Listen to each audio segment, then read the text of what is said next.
ہم کراچی آئے تو ہم کو اسلام آباد بھیجے اور یوں ہم کو بتانے کی کوشش کی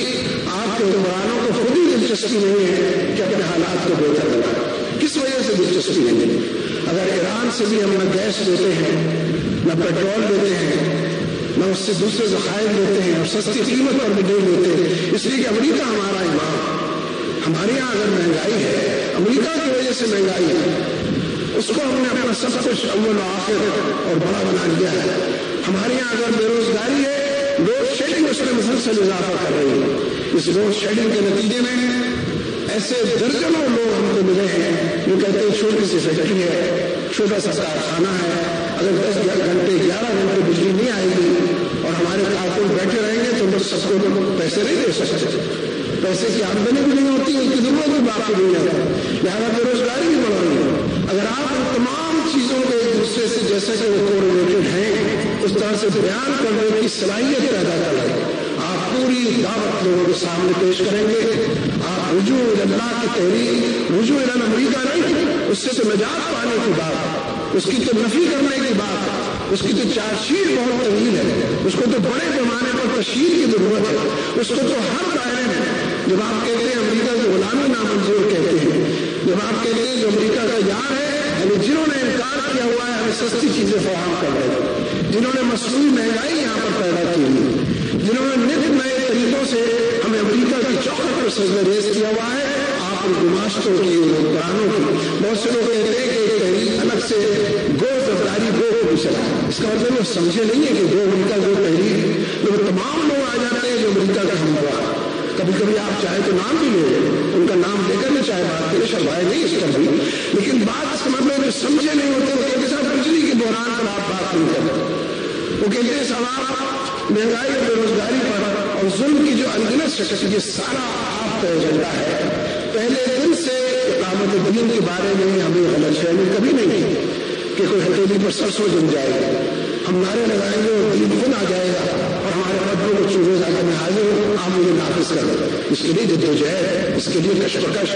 اس کے بڑے پیمانے پر آزمائشیں، بڑے پیمانے پر امتحانات جن سے اس وقت بھی ہم گزر رہے ہیں. اس لیے جماعت اسلامی نے وہ جو میں نے شروع میں حدیث بیان کی تھی اس کو ذہن سے اوجھل نہ ہونے دی، اسے ذہن کے کسی پچھلے گوشے میں ہرگز نہ جانے دی. اگر نبی اکرم صلی اللہ علیہ وسلم نے فرما رہے ہیں کہ ان لوگوں کا کیا حال ہوگا، میری اور آپ کی طرف اشارہ ہے، مجھ سے اور آپ سے نبی صلی اللہ علیہ وسلم خاطر ہو. تم اہل علم لوگ ہو، اقامت دین کو جانتے ہو، شہادت حق بھی تم نے پڑھی ہوئی ہے، اسلامی حکومت کیسے قائم ہوتی ہے اس کی بات کرتے ہو اور اپنے گھروں کے اندر محسوس ہو، چھوٹے چھوٹے دائروں کے اندر محدود ہو. یہ تمہیں کیا ہو گیا؟ تمہارے لیے وہ قانون سازی کی جائے، یعنی آگے تک کی بات پہنچا. آپ یہودیوں کا ذکر بھی کر رہے ہیں کہ ان کو اسی لیے لعنت ملامت ہوئی کہ وہ جو جانتے تھے اس کے مطابق عمل نہیں کرتے تھے، جن چیزوں کو پہچان چکے تھے ان کی اکائیوں کو اس کے مطابق ان سانچوں میں اپنے آپ کو نہیں ڈالتے تھے. اس لیے میرے دوستوں، جہاں اللہ تبارک و تعالیٰ کا ہم پر یہ بڑا احسان ہے، اس کی بڑی نعمتیں، بے پایا نعمتیں اور اس کا فضل خاص ہے کہ دین کا فہم اس نے ہمیں عطا کیا، تصور دین سے اس نے ہم کو آشنا کیا. اور مولانا سید مولانا مودودی رحمۃ اللہ علیہ پر ہزاروں کروڑوں رحمتیں نازل ہوئی کہ ان کی تحریروں کے نتیجے میں،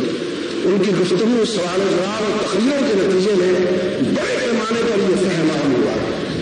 بڑے پیمانے پر دل کی دنیا آباد ہوئی ہے. اگر ہم اس سے پہلو نہیں کریں گے اور رکن جماعت کہلائیں گے، اگر ہم اس سے پہلو نہیں کریں گے، امیدوار رکنیت قرار پائیں گے، تو حقیقت یہ ہے کہ تمام باتیں کھلی کتاب کی طرح ہمارے سامنے. اپنے اوقات کا بیشتر حصہ اسی کام میں ہم کو سب کرنا چاہیے، اپنی صلاحیتوں کا بیشتر سرمایہ اسی راستے میں ہم کو لگانا چاہیے.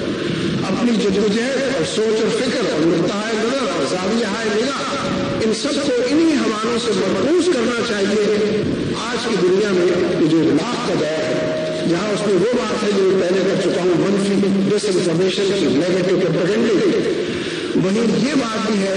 کہ آپ کے موقف کی حمایت میں بھی بہت سے لوگ ملتے ہیں، بلکہ بعض اوقات آپ کو جانے بغیر ملتے ہیں، آپ سامنے نہیں ہوتے، لیکن موقف آپ کا اتنا پھیل چکا ہے، دعوت اتنے بڑے پیمانے پر ایکسپلور ہوئی اور لوگوں تک پہنچی ہے کہ لوگ اس کی تائید کر رہے ہوتے ہیں، اور پھر اسی دعوت کے نتیجے میں کبھی کبھی ہم کو بھی ہماری تصویر دکھاتے ہیں، کبھی کبھی اسی میزان پر ہم کو ناپ کر توڑ کر ہمارا وزن ہم کو بتاتے ہیں. ہم اصرار کرتے ہیں نہیں ہمارا وزن گھٹ نہیں رہا ہے، ہماری صحت بالکل ٹھیک ہے، لیکن کبھی کبھی لگتا ہے کہ ان کا موقع بھی شاید درست ہو کہ ہم اپنے وزن پر بتائے ہوئے میزان پر پورے نہیں اترتے. اس لیے دوستوں ناگزیر ہے کہ تعارف کی فضا جماعت اسلامی میں جو پہلے سے ہم نے تحریک بنائی ہے، ان عواموں سے ہی بنائی ہے جن کا جو عوامی مسائل ہیں، جو عوام کے دکھ ہے. اور دیکھیے صورتحال ایک ایسی سامنے آ رہی ہے، تو پنجابی میں تو کہتے ہیں نا چور کہتے چور چور، ٹھیک ہے کہ چور کو چلانے لگتا ہے جب اس کے پیچھے لوگ دوڑتے ہیں نا چور کون کہتا ہے چور چور تاکہ پتہ نہ چلے. تو بہت سے لوگ کہنے لگے کہ انقلاب دستک دے رہا ہے، بھائی آپ ہی کے خلاف تو آئے گا انقلاب، لیکن وہ بھی کہنے لگے چور کہ انقلاب آنے والا ہے فلاں کا جیسا انقلاب. لیکن میں آپ سے یہ کرتا ہوں آپ کی دو حیثیتیں بہت واضح ہیں، آپ انتخابی لوگ بھی ہیں لیکن آپ انقلابی لوگ ہیں. جس معاشرے کے اندر آئین دستور قانون کی فرما روائی ہو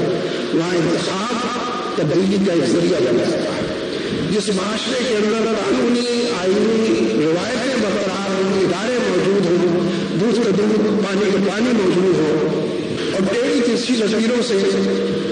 جو اختلاف ہے وہ نظر آتا ہو، جس معاشرے میں فیئر الیکشن ہوتے ہیں اس کی جو شرائط پوری ہوتی ہوں، دھاندلی کی بات میں نہیں کر رہا، فاشزم کی دہشت گردی کی بات نہیں کر رہا، جس معاشرے کے اندر جاگیرداروں اور وڈیروں ایسے معاشرے کے اندر انتخاب عام طور پر تبدیلی کا ذریعہ نہیں ہے. لیکن آپ تو انقلابی بھی ہیں،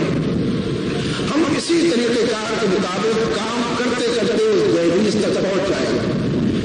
کہ انتخاب کے بارے میں بھی لوگ اٹھ کھڑے ہوں، کہیں گے ایسے دستور کو صدور بیرون کو میں نہیں مانتا، میں نہیں جانتا. تو جب لوگ یہ بات کہہ رہے ہوں گے تو انارکی بھی پیدا ہوگی، انتشار بھی پیدا ہوتا ہے، صف بندی بھی ختم ہو جاتی ہے. اس کی چوری اس کے سر، اس کی چوری اس کے سر، ہر بڑا چھوٹا، ہر چھوٹا بڑا، ہر گنگا بولنے لگتا ہے، ہر بولنے والا گم ہو جاتا ہے. یہ جو پیرامیٹرز ہیں انقلاب کے، یہ خطرناک پیرامیٹرز ہیں. اس لیے ہم یہ کہتے ہیں کہ ہم بیک انتخابی بھی ہیں اور انقلابی بھی ہیں. ہم انقلابی ہیں نظریاتی طور پر، دین اور شریعت کی تعبیر کے حوالے سے، قرآن و سنت کے حوالے سے، اور اس حوالے سے نبی اکرم صلی اللہ علیہ وسلم نے اس طرح یہ انقلاب برپا کیا ہے، دعوت کے ذریعے کیا ہے، جد و جہد کے ذریعے کیا ہے، غیروں کو اپنا بنا کر کیا ہے، انصار قربانی کے ذریعے کیا ہے. کبھی کبھی لگتا ہے کہ مجھ میں اور آپ میں یہ صفات مفقود ہوتی جا رہی ہیں. میرے اور آپ کے صبر کے پیمانے بہت پہلے سے ہی لبریز تھے، لیکن اب تو لگتا ہے کہ شاید وہ بالکل ہی وہ جام ٹوٹ چکے ہیں اور یہ پیمانے ختم ہوتے چلے جا رہے ہیں. اگر خدا نہ خواستہ یہ بات جزوی طور پر بھی درست ہو تو پھر قبل اس کے ہمارا احتساب کیا جائے، مجھے اور آپ کو اپنا احتساب کر لینا چاہیے. اس لیے میں آپ سے کہتا ہوں آپ دونوں چیزوں کے لیے تیار رہیے. انتخاب جب تک ہو رہا ہے انتخاب کے لیے بھی تیار رہیں، لیکن میرا تاثر یہ ہے کہ ہم اس کے لیے بھی تیار نہیں ہیں. ہمیں تو پولنگ ایجنٹس نہیں ملتے. جس حلقے میں 200 پولنگ اسٹیشنز ہوں اور اس میں 4-4 3-3 بوتھ ہو، 600 700 800 پولنگ ایجنٹس چاہیے، پولنگ ایجنٹس نہیں ہوتے. جو پولنگ ایجنٹس ہوتے ہیں ان کو پتہ ہی نہیں کہ کام کیا کرنا ہے، کیسے ووٹ کو چیلنج کرنا ہے، کیسے اس حوالے سے اس کو روکنا ہے. لوگ اللہ گلہ کے لیے تیار ہوتے ہیں، پولنگ آفس میں پہنچ جاتے ہیں پولنگ کیمپ پر، لیکن پولنگ ایجنٹ کی اور پولنگ اسٹیشن کی جو ضروریات ہے وہ نہیں پوری کر پاتے. جتنے پہلے سے رابطہ اور راہ و رسم ہونا چاہیے، جتنے بڑے پیمانے پر لوگوں کی ضروریات میں ان کے ساتھ ہم آہنگ ہونا چاہیے، یہ بالکل شرعی طریقہ ہے. عین سنت کے مطابق ہم انتخاب کی ضروریات بھی اگر پوری نہ کریں اور انقلاب کے حوالے سے بھی محض نعروں تک بات محدود رہے تو پھر کیسے کہیں کہ ہم جماعت اسلامی کے رکن؟ پھر مجھے کوئی حق نہیں پہنچتا کہ میں جماعت اسلامی کا رکن رہوں. اس لیے آپ بیک وقت دونوں آپشنز کے لیے تیار رہیں. انقلاب کی جہاں پر ندا ہوتی ہے تو ایسا نہ ہو کہ وہی چور جو چوری کرتے رہے 60 سال سے وہی آگے بڑھ کر کہیں کہ ہم نے انقلاب برپا کر دیا، وہی اپنے بہنوں اور بیویوں کو آگے سامنے لے آئے اور اپنے بیٹوں اور دامادوں کو میدان عمل کے اندر لے کر آئے. لہذا اس اعتبار سے کسی کنفیوژن کا شکار ہونے کی ضرورت نہیں ہے. مولانا مودودی کا پورا لٹریچر انقلابی لٹریچر، مولانا مودودی کا پورا طریقہ کار انتخابی طریقہ کار، دونوں کے اپنے اپنے امفیسس ہیں، دونوں کا اپنا اپنا دباؤ ہے، دونوں کی اپنی اپنی ضروریات ہیں۔ ظاہر نظم کا بھی یہ کام، اہالیان نظم کا، نظم لے کر چلنے والوں کا، میرا اور پھر آپ سب کا یہ کام بنتا ہے کہ اس حوالے سے لوگوں کے ذہنوں کی آبیاری کریں۔